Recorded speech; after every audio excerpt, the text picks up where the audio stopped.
రాష్ట్ర వ్యాప్తంగా వినాయక నవరాత్రి వేడుకల సందడి కొనసాగుతోంది. వివిధ రూపాల్లో కొలువైన గణపతికి భక్తి శ్రద్ధలతో పూజలు చేస్తున్నారు.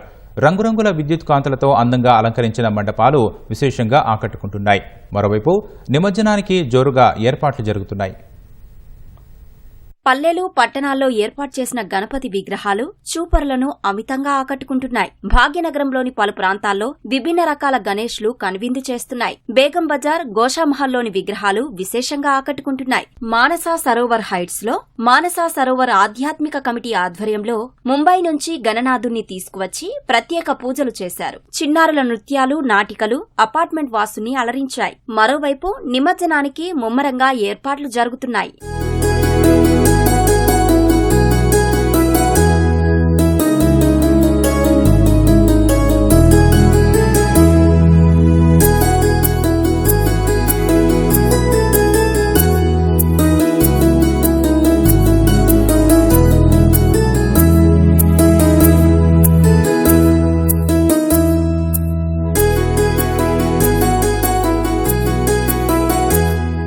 వినాయక నవరాత్రుల సందర్భంగా హనుమకొండ, వరంగల్ విద్యుత్ దీప కాంతులతో ధగధగలాడుతున్నాయి. మండపాల వద్ద, కూడళ్లలోనూ నిర్వాహకులు చేసిన ప్రత్యేక అలంకరణలు అందరినీ ఆకట్టుకుంటున్నాయి. వివిధ ఆకృతులతో తయారైన గణనాథులకు భక్తులు పూజలు చేస్తున్నారు. హనుమకొండ సుధానగర్లో గజానన్ మండలి యువకులు సైనికుడి ఆకృతిలో ఏర్పాటు చేసిన వినాయక ప్రతిమ చూడముచ్చటగా ఉంది. జవాన్ చేతిలో త్రివర్ణ పతాకం నిలిపి దేశభక్తిని చాటుకున్నారు.